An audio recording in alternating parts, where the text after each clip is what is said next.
सरस्वत्यै नमः। ओम श्री गुरुभ्यो नमः। समस्त जन कल्याणे निरतं करुणामयं नमामि चिन्मयं देवं सद्गुरुं ब्रह्मविद्वरं। नीलाम्बुजश्यामलकोमलाङ्गं सीतासमारोपितवामभागं पाणौ महासायकचारुचापं नमामि रामं रघुवंशनाथम्। अतुलितबलधामं हेमशैलावदेहं धनुजवनकृशानुं ज्ञानिनामग्रगण्यं सकलगुणनिधानं वानराणामधीशं रघुपतिप्रियभक्तं वातजातं नमामि।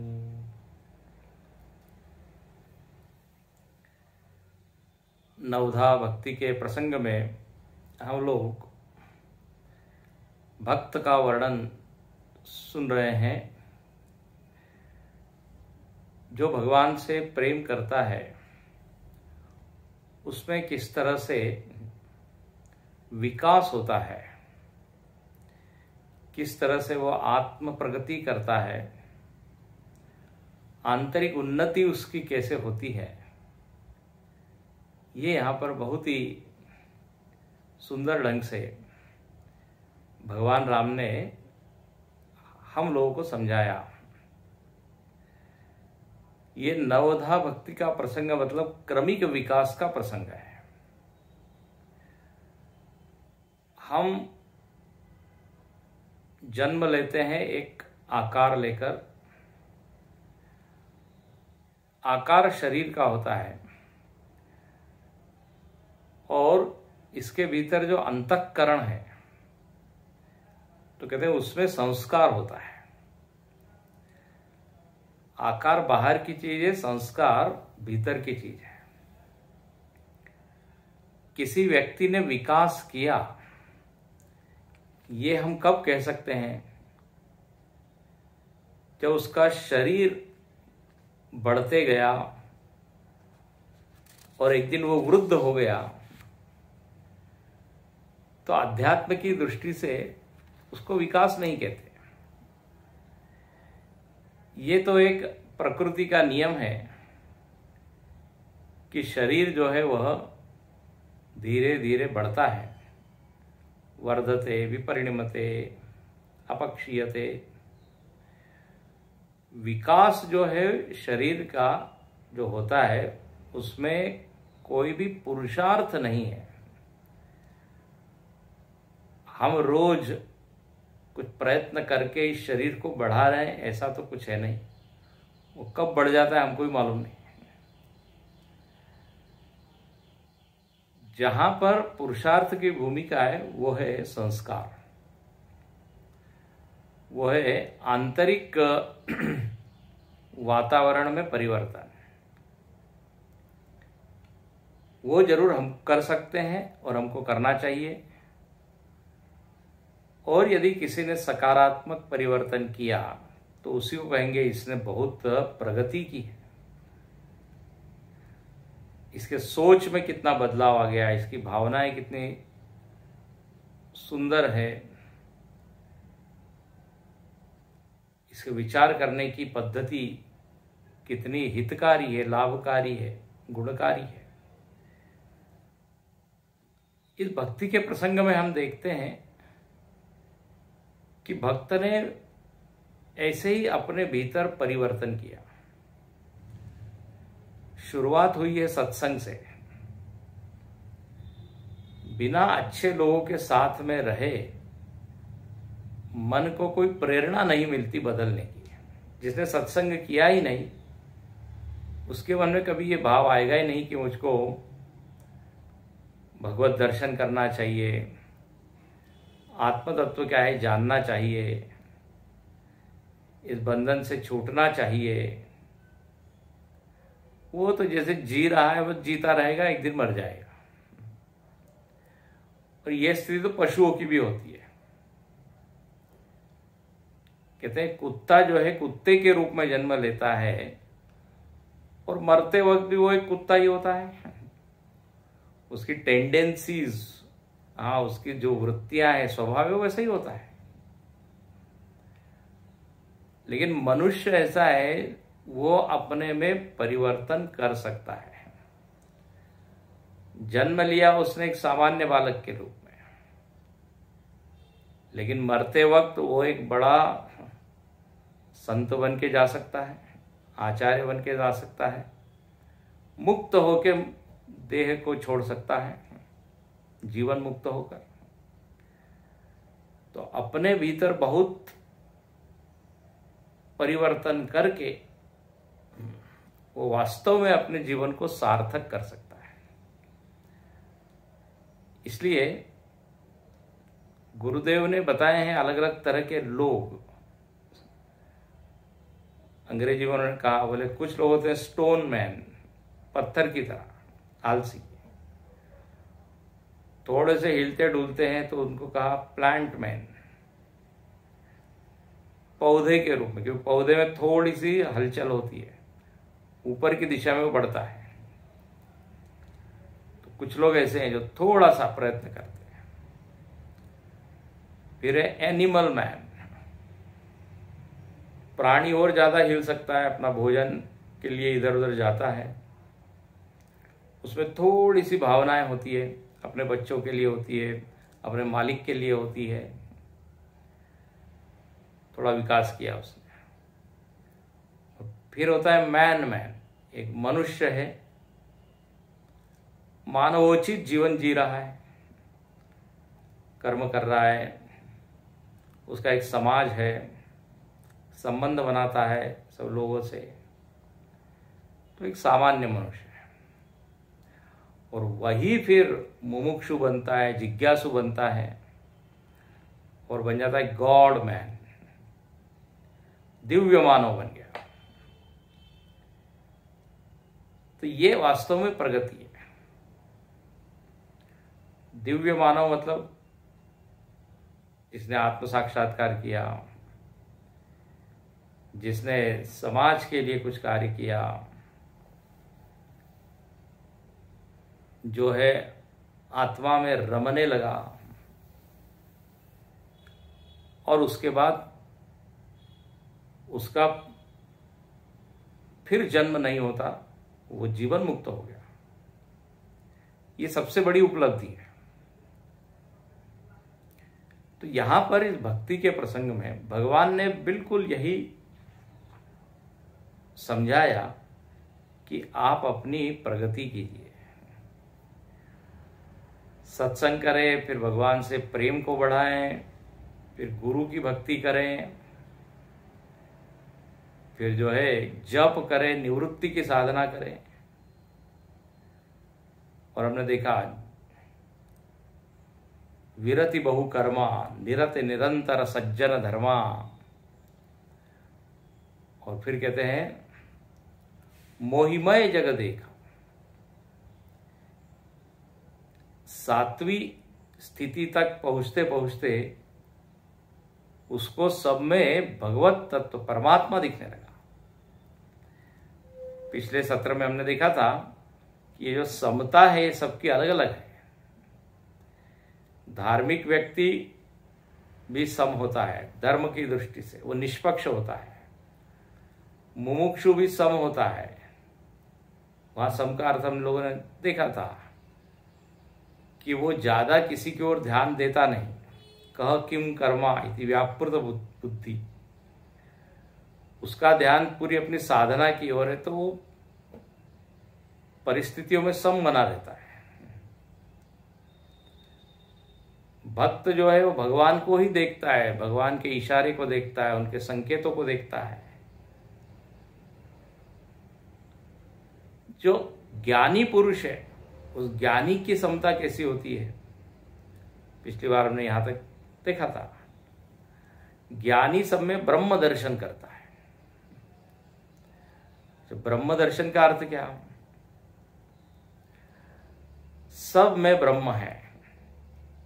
देखो, भक्त जो है वो सम दर्शन करता है और ब्रह्म ज्ञानी जो सम दर्शन करता है, थोड़ा सा फर्क है उसमें। अद्वैत वेदांत की दृष्टि से ब्रह्म दर्शन करना या सम दर्शन करना मतलब क्या? तो अद्वैत दर्शन का ये सिद्धांत है कि जितने भी यहां पर आकार है, विविधता है, इसके अंतरंग में, मूल में एक अधिष्ठान तत्व है। वो अधिष्ठान ही क्या है? ब्रह्म है। नाम रूप आकार गुण दोष ये सब क्या है? तो बोले ये आभास है, ये प्रतीति है, उसमें आपस में भेद है। तो उसकी ओर न देख के उसके अधिष्ठान को देखना, और अधिष्ठान सब में सम है। तो अधिष्ठान का दर्शन ही समदर्शन। जैसे इसको कहते हैं संस्कृत वेदांत में बाद सामान्याधिकरण, मतलब नाम रूप को छोड़कर नाम रूप का जो आधार है उसको देखना, बाद करना नाम रूप का। बाद करना मतलब विचार से ये समझ लेना कि ये मिथ्या है, इसको कहते हैं बाधित वृत्ति। थोड़ा ये विषय वेदांत का है, लेकिन इसको समझना चाहिए। जैसे रस्सी के ऊपर सर्प दिख रहा है, अब वो जो सर्प है उसको जब आप विचार के द्वारा ये समझ जाते हैं कि ये वास्तविक है नहीं, ये झूठा है, तो वेदांत की दृष्टि से इसको हम बोलेंगे ये बाधित सर्प है। बाधित कर दिया।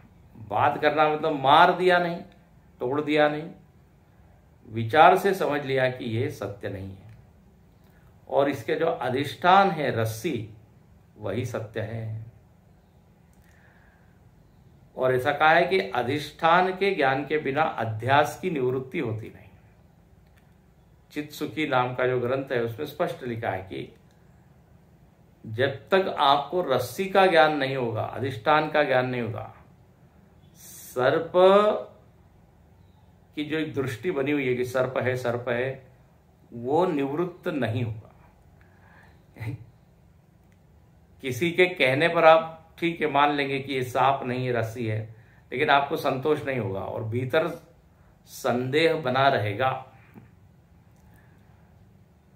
वो कह रहा है तो थोड़ी देर के लिए हम मान जरूर लेंगे, लेकिन भीतर से स्वीकार नहीं करेंगे। लेकिन जब हमको स्पष्ट रस्सी का ज्ञान हो जाएगा, टॉर्च के प्रकाश में, किसी भी प्रकाश में, तो फिर संदेह, भ्रम, प्रश्न ये सब खत्म हो जाएंगे, और तब उस पूरे सर्प में हम रज्जु दर्शन करेंगे।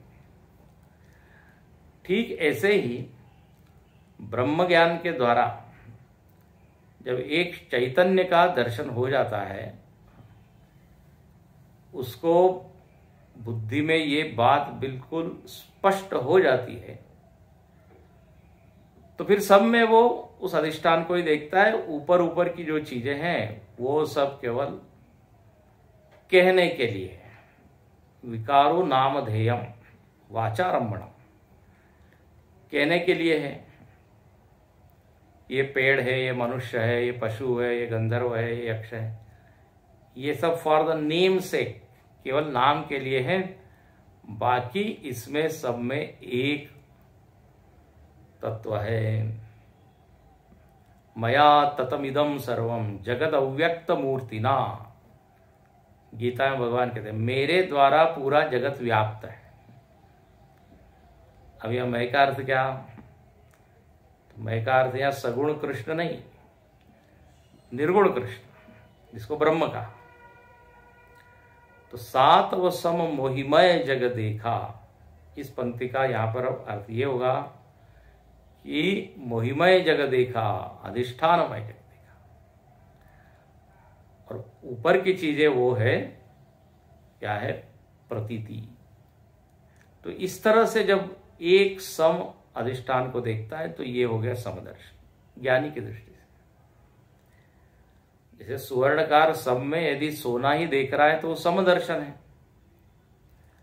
अब वो चेन को भी कह रहा है सोना है, अंगूठी को भी कह रहा है सोना है, तो अंगूठी को अंगूठी के रूप में वो नहीं कह रहा है कि अंगूठी और चेन दोनों सम है। किस ढंग से कह रहा है, किस दृष्टि से, सोने की दृष्टि से। नहीं तो अंगूठी और चेन में तो बहुत फर्क है। अंगूठी जो है वो उंगली में पहनते हैं, चेन गले में पहनते हैं।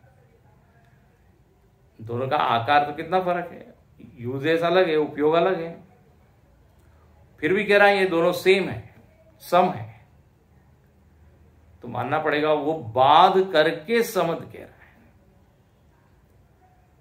आकारों को हटा के समदर्शन। अच्छा, भक्ति में जब हम कहते हैं कि सब में वो भगवान देखता है तो थोड़ा सा अलग है। इसलिए हमने पहले ही कहा कि भक्ति का समदर्शन और ज्ञान का समदर्शन हल्का सा फर्क है। भक्ति का समदर्शन मतलब हर घटना में भगवान के प्रभाव को अनुभव करना, हर परिस्थिति में भगवान को देखना, चाहे परिस्थिति अनुकूल हो प्रतिकूल हो। उसको परिस्थिति से मतलब नहीं है, उसको मतलब है कि ये भेजने वाला कौन है। कोई अपना प्रिय व्यक्ति होता है, यदि वो कोई सामान्य छोटी सी भी चीज भेज देता है तो हम उसको बड़ी क्या संभाल के रखते हैं, सावधानी से, क्योंकि जो भेजने वाला है वो हमारा प्रिय है। तो यहां पर भक्त का समदर्शन हर प्रसंग में वो कहता है ये भगवान की इच्छा है, तो ये भी हुआ ना समदर्शन। सुख में, दुख में, रोग में, भोग में, बने तो रघुवीर थे, बने बिगड़े तो भरपूर, तुलसीदास जी कहते हैं। बोले यदि वो बना रहा है तो ये उसकी योजना है, बिगाड़ रहा है तो उसी की योजना है। तू ही बनाए तू ही बिगाड़े, भजन है ना। तो भक्ति में क्या है, उत्पत्ति, लय, विनाश, प्रगति, अवनति, हर में वो हर प्रसंग में भगवान का हाथ, भगवान की इच्छा, भगवान की योजना। अच्छा, और उसको कोई भी शिकायत नहीं है। मतलब भगवान की योजना कभी भी हमारे लिए दुखदायी नहीं होती। उनकी योजना में हमारा लाभ ही है, भलाई है। बस इस भाव को बनाए रखता है, और इसी को कहते हैं क्या, समदर्शन। सम का उल्टा कर लीजिए विषम। विषम मतलब हर चीज में उसको शिकायत है, ऐसा क्यों है, ऐसा क्यों नहीं है, इतना ही क्यों, इतना क्यों नहीं है, यही क्यों, वह क्यों नहीं है, यहां ही क्यों, वहां क्यों नहीं है, अब है तब क्यों नहीं है। तो हर चीज में जो है उसको कुछ न कुछ शिकायत है, कुछ कहिए कि प्रतिकूलता का अनुभव है। इसको तो विषम। तो सात व सम मोहिमय जग देखा, और मोते अधिक संत करी लेखा। अगला जो भाग है वो भक्त का जो वर्णन है, उसके लिए भगवान क्या कहते हैं, बोले जो व्यक्ति मेरे से अधिक संत को मानता है वो मेरा भगत है। वाह, बहुत ही सुंदर। देखो भगवान कहते हैं कि सातवीं स्थिति तक पहुंचते पहुंचते ये भाव बन जाए कि भगवान से बड़ा कौन, संत। अब बताइए कितनी बड़ी बात है। भगवान अपने मुख से अपने को छोटा बता रहे हैं, संत को बड़ा बता रहे हैं। ये भगवान की बड़ी विनम्रता है। और देखिए समाज में भी हम देखते हैं कि जो विनम्र होता है, विनयशील होता है, सुशील होता है, वो कभी भी ये सुनना नहीं चाहता कि वो बहुत बड़ा है। ऐसा आता है ग्रंथों में कि जब उसकी स्तुति होती है तो उसको बहुत संकोच होता है, बोले ये ठीक नहीं, चुप रहिए, मत बोलिए, संकोच ही होता है। दूसरे की खूब स्तुति करेगा, तारीफ करेगा, लेकिन उसकी तारीफ उसको अच्छी नहीं लगती। बोले मेरे से बड़ा तो वो है। हमेशा वो क्रेडिट किसी दूसरे को देगा, हमेशा वो दूसरे को ऊंचा स्थान देगा। यहां भगवान देखिए कहते मोते अधिक संत करी लेखा। मैं संतों की सेवा करता हूं, मैं संतों से छोटा हूं, संत बड़े हैं। यदि संत दर्शन हो गया आपको तो बस हो गया, मेरे दर्शन की कोई जरूरत नहीं है। बताइए, भरद्वाज जी के पास जब भरत जी पहुंचे हैं तो भरद्वाज जी ने यही विचार लगभग बोला है। बोले पहले भगवान का दर्शन हुआ, पहले राम जी आए उनके आश्रम में जब चित्रकूट जा रहे थे प्रयाग के पास, आज भी भरद्वाज आश्रम है। तो भरद्वाज जी ने जब भरत जी को देखा तो वहां पे बोलते हैं कि भगवत दर्शन का फल है संत दर्शन। मतलब पहले राम जी का दर्शन हुआ, अब उसका फल है कि आप जैसे संत मिले। तो देखो थोड़ा उच्चार कर दिया ना। अच्छा, यहां पर इसका भाव क्या है? हमारे स्वामी जी ने इसको बड़ा अच्छा समझाया कि यहां भगवान ऐसा क्यों कह रहे हैं कि मेरे से भी बड़ा संत है। तो इसके पीछे कारण बताते हैं उदाहरण के द्वारा। बोले जैसे कहीं आप जा रहे हो, आपका लक्ष्य कुछ है, गाड़ी में आप बैठे हैं और रास्ते में जो है आपकी गाड़ी पंक्चर हो गई, अटक गई, कुछ उसमें बिगाड़ आ गया तो चल नहीं पा रही।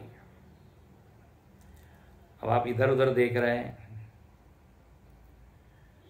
अब एक व्यक्ति आया, उसने कहा मैं तुम्हारी सहायता करूं। इसने पूछा कि आप मदद कर सकते हैं क्या, आप कुछ जानते हैं क्या गाड़ी के बारे में? तो जो है उस व्यक्ति ने कहा जरूर मैं आपकी मदद कर सकता हूं। और उसने वो गाड़ी ठीक कर दी, जो पार्ट बिगड़ गया था उसको सुधार दिया। अब देखिए, हम उस गाड़ी में बैठेंगे और अपने लक्ष्य तक पहुंचेंगे, लेकिन लक्ष्य तक पहुंचने में जिसने मदद की उसके प्रति आभारी होंगे कि नहीं? ध्यान से सुनिए, उस व्यक्ति को हम धन्यवाद देंगे कि नहीं? और हो सकता है उस व्यक्ति को आप अपनी गाड़ी में बिठाएंगे और हम पूछें कहां तक आपको जाना है, आपको हम छोड़ देते हैं, आपने हमारी मदद की। अब उस व्यक्ति को हम उसके लक्ष्य तक पहुंचा देंगे। हमारा लक्ष्य वो नहीं है, हमारा लक्ष्य तो अपना कुछ है, लेकिन हमारे लक्ष्य तक पहुंचने में इसने मदद की, सहायता की, तो हम बार बार क्या कहेंगे? आपको धन्यवाद, धन्यवाद। अंग्रेजी में इसको बोलते हैं ना, गॉड सेंट। अरे ये तो क्या भगवान ने ही क्या है मानो कि भेजा है। तो ये जो भाव है ना, ये इसके कारण मैं आज यहां तक पहुंचा हूं। एग्जैक्टली वही बात यहां पर है। संत के कारण हम भगवत तत्व तक पहुंचते हैं। यदि वो नहीं मिलता, उसके साथ हमारा संयोग नहीं होता, तो हम वहीं फंसे रहते, अटके रहते। इसलिए यहां पर कहा, भगवान कह रहे हैं अरे बाबा, मेरे तक पहुंचने के लिए इनकी सहायता। तो तुम इनको ज्यादा मान दो, इनको ज्यादा सम्मान दो। क्या सुंदर बात है। उसने हमको अपने लक्ष्य तक बिठाया, लक्ष्य तक पहुंचाया। इसलिए यहां पर कहते हैं मोते अधिक संत करी लेगा। संत मतलब गुरु है। भगवत दर्शन गुरु के बिना या संत के बिना होता नहीं, इसलिए यहां लिखा। इस तरह यहां पर भगवान कहते हैं कि ऐसे व्यक्ति के प्रति आपको कृतज्ञ होना चाहिए। इसलिए वेदांत ग्रंथों में श्लोक आता है कि ईश्वर, गुरु और वेदांत, इन तीनों के प्रति हमेशा ही हमको कृतज्ञ होना चाहिए। इनको कभी भूलना नहीं चाहिए, ये हमेशा ही पूज्य है। हाँ, इस तरह यहां पे ये 7वीं भक्ति हुई। अब कहते हैं 8वीं भक्ति क्या है, अगली सीढ़ी। 8 जथा लाभ संतोषाम, सपने हूं नहीं देख ये पर दोषाम। 8 जथा लाभ संतोषाम, सपने हूं नहीं देख ही पर दोषाम। अब देखिए क्रमिक विकास। 8वें सोपान पर पहुंचने पर भगवान श्री राम कहते हैं कि अब इस व्यक्ति के हृदय में एक बढ़िया वृत्ति आ गई। इसको कहते हैं संतोष वृत्ति, तृप्ति। तृप्ति होती है जब हम भोजन कर लेते हैं तो आप तृप्त हो गए। और उस समय यदि आपको कोई कहता है और थोड़ा लीजिए, एक रोटी लीजिए, थोड़ी सब्जी लीजिए, नहीं, अब बिल्कुल मन नहीं है, अब तृप्त है। बोले ऐसे ही जिसका मन भर जाए आनंद से, सुख से, तो उसको कहते हैं क्या, संतोष। संतोष मतलब परिपूर्णता। अलम प्रत्यय इसको कहते हैं। अलम, अलम मतलब बस, संजात अलम प्रत्यय।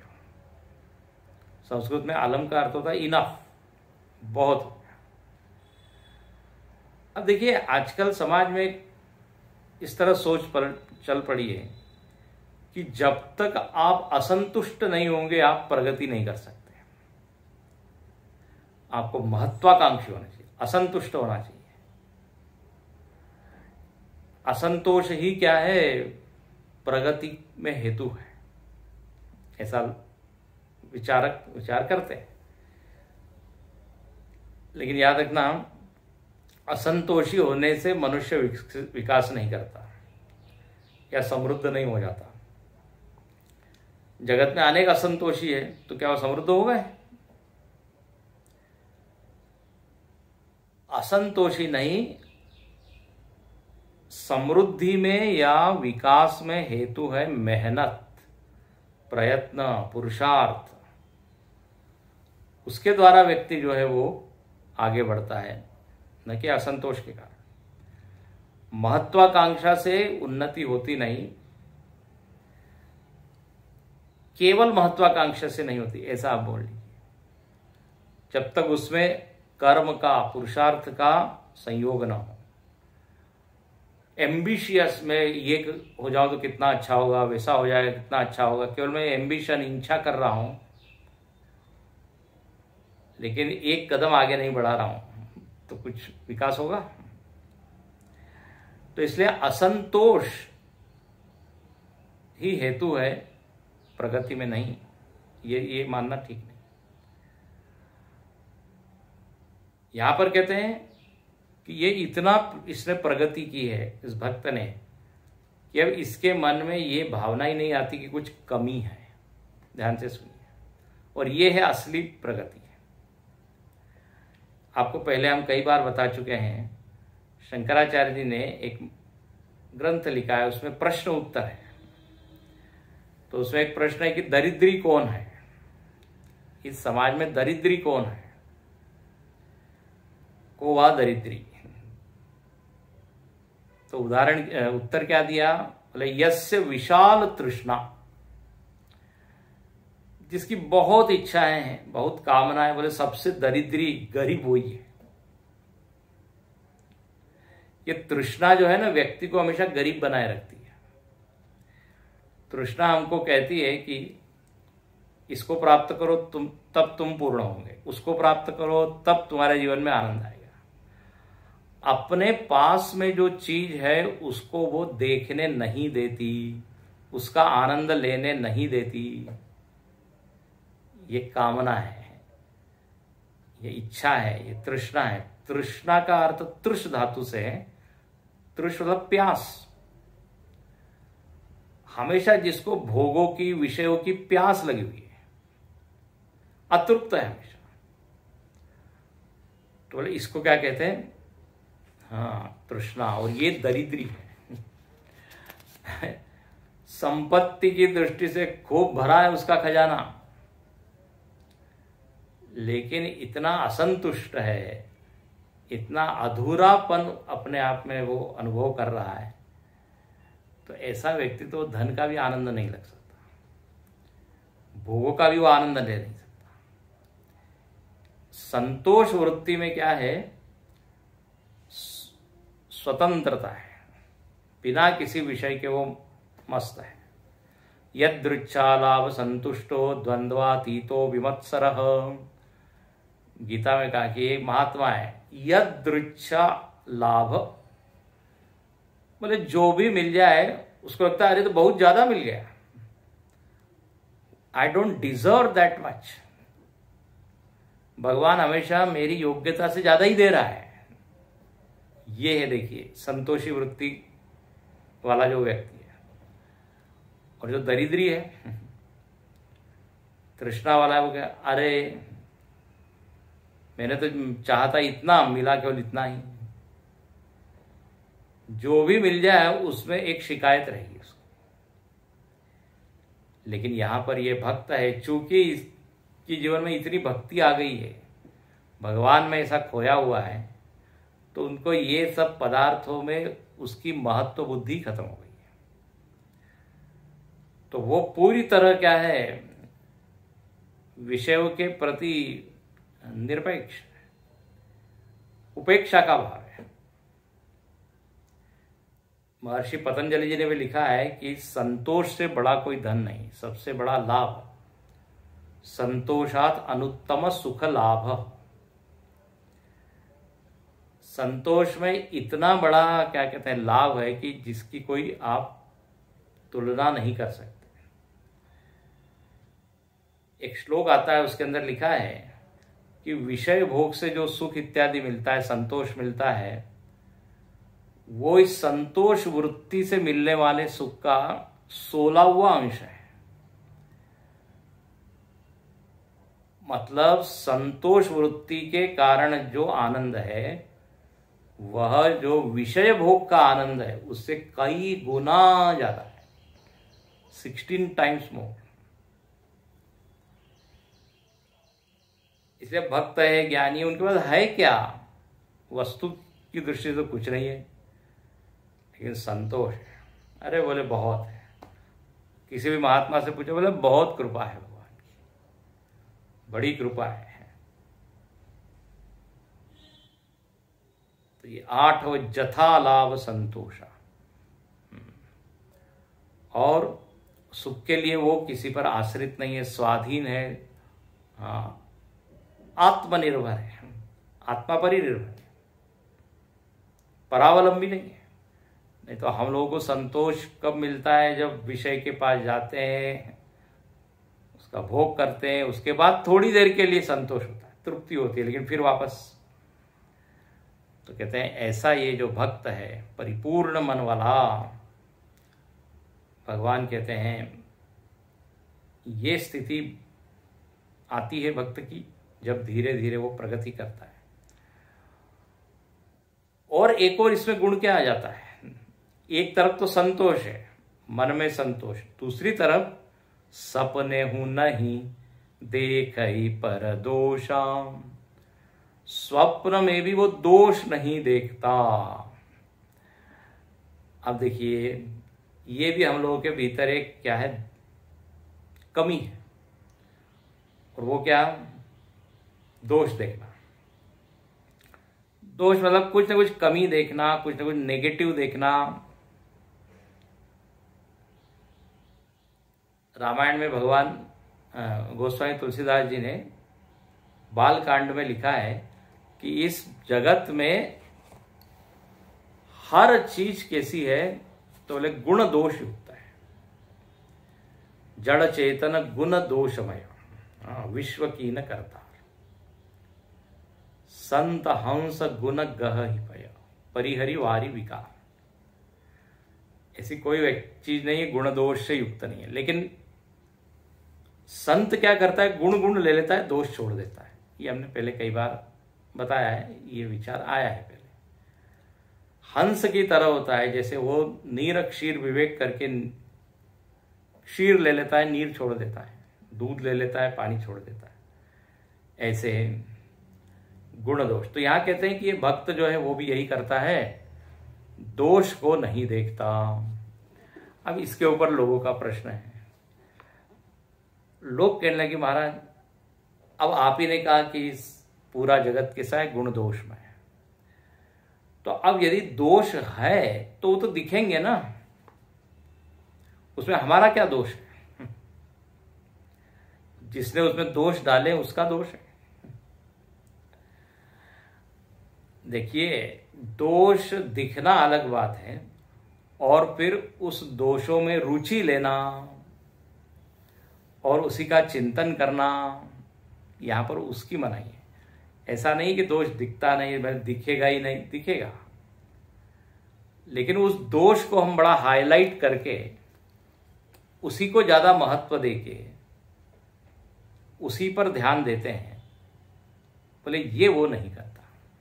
अब देखिए, जैसे आप रास्ते में जा रहे हैं, रास्ते में, और वहां आपको कुछ कचरा दिखा, कुछ गंदगी दिखी, तो आप क्या वहीं ध्यान लगा के बैठते हैं क्या? आंख से दिख रहा है लेकिन आगे बढ़ जाते हैं, उसमें कोई रुचि नहीं लेते। हाँ, वहां पे कोई उसमें आसक्त नहीं होते, आगे बढ़ जाते हैं। लेकिन व्यक्ति में जब कोई हम गंदगी देखते हैं, दोष देखते हैं, तो उसकी उपेक्षा नहीं कर पाते, और क्या लोग जो है दूसरे को बताते हैं, मालूम है वो व्यक्ति ऐसा है, वो व्यक्ति वैसा है। और कई बार मैं बता चुका हूं कि जैसे साहित्य में 9 रस होता है, वैसे व्यवहार में एक और 10वां रस भी होता है, उसको कहते हैं निंदा रस। निंदा रस में यही होता है कि दो लोग तीसरे व्यक्ति की निंदा करते हैं। अच्छा, निंदा हमेशा दोष की होगी, निंदा गुण की तो होगी नहीं। वो व्यक्ति तो ऐसा है, वो व्यक्ति वैसा है, घंटों तक उस तीसरे व्यक्ति के कमियों की बारे में क्या चर्चा। अब देखिए, इसमें हमारा मनोरंजन तो होता है, बड़ा मजा तो आता है, लेकिन याद रखना स्वास्थ्य के लिए अच्छा नहीं होता है, मन के स्वास्थ्य के लिए। जैसे खाने पीने के भी कोई पदार्थ है, कई बार होते हैं बड़े रुचिकर लगते हैं, बड़े अच्छे लगते हैं, जीभ को बड़े अच्छे लगते हैं, स्वादिष्ट है, लेकिन स्वास्थ्य के लिए बिल्कुल खराब है। तो ऐसे ही निंदा करने में आनंद तो खूब आता है, लेकिन उसका परिणाम जो होता है मन पर, वो बिल्कुल प्रतिकूल होता है। साधना के विपरीत, अपने ध्येय के विपरीत अखंडानंद जी महाराज हमेशा करते रहे, कहते रहे, बोले दोष का आप विचार करोगे तो वो दोष अनजाने में अपने में आ जाते हैं, अनजाने में। गुणों का यदि विचार करेंगे तो वो अनजाने में अपने में आ जाएंगे। इसलिए कहते हैं कि यहां जो भक्त है ये ज्यादा दोष देखता नहीं। और चर्चा इसकी आगे हम करेंगे। जागृत में तो नहीं देखता दोष, यहां लिखा है सपने हो नहीं देख ही पर दोषा। ओ, स्वप्न में भी नहीं देखता, मतलब जागृत में तो नहीं देखता, जो चीज हम जागृत में जैसा सोचते हैं करते हैं वैसा ही आप स्वप्न में देखते हैं। तो यहां लिख दिया कि जागृत स्वप्न दोनों अवस्थाएं दोष दृष्टि से मुक्त है। उसके लिए इसकी चर्चा और आगे हम करेंगे, और शायद अगली बार यह जो प्रसंग है अपना नवदा भक्ति का पूर्ण होगा। ओम पूर्णमद पूर्णमिदं पूर्णात् पूर्णमुदच्यते पूर्णस्य पूर्णमादाय पूर्णमेवावशिष्यते। ओम शांति शांति शांति। हरि ओम। श्री गुरुभ्यो नमः। हरि ओम।